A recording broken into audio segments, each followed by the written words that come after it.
नमस्कार जय Jagannath welcome to my another mini blog. आज थिला तापसर बर्थडे आमे समस्ते भाबिथिलु ताको सरप्राइज देबा पई। तो तार बर्थडे सेलिब्रेशन करिया पई आमे जाईकी पहुंचथिलु तारिणी पेट्रोल पंप पाखरे थिबा शुभ रेस्टोरेंट रे।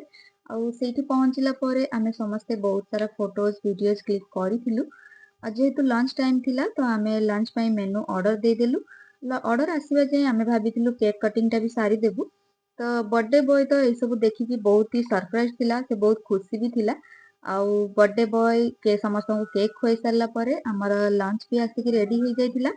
तो आमे समस्ते खाई सारला परे मु बर्थडे बॉय को ना गिफ्ट देइथिली। आउ सीरियसली सांग माने पुओ मान को पई गिफ्ट पसंद करबा ना बहुत ही टफ। तो मु भाबिली कोन देबी ता पई गोटे ड्रेस नेकी जाइतिली। आउ से सब देखिकी बहुत खुशी थिला। मु ताको पचारली बर्थडे सेलिब्रेशन केमती हेइची। से तो कहला मु बहुत खुशी अछि, ता सहित आमे समस्ते भी बहुत खुशी थिलु। काहेकि ना बर्थडे तो सेलिब्रेट कलु बट ता सहित बहुत दिन परे गोटे फैमिली लंच टाइम भी हो जाइतिला हमर सांगरे।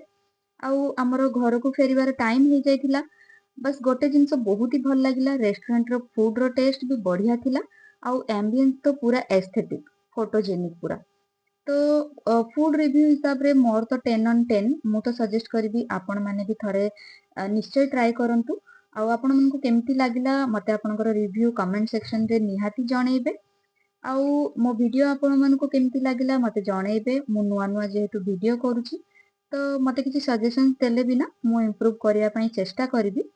तापरे आमे समस्त घर को फेरी आस्थिलु। तो मो चैनल को सब्सक्राइब करिया पई बिल्कुल भी भूलिबेनी। आउ मु पुणी आसीबी आउ गोटे नुआ मिनी ब्लॉग नेकी। सेते पर्यंत रहिली टाटा सांग माने पुणी देखा हेबो आउ गोटे नुआ मिनी ब्लॉग रे।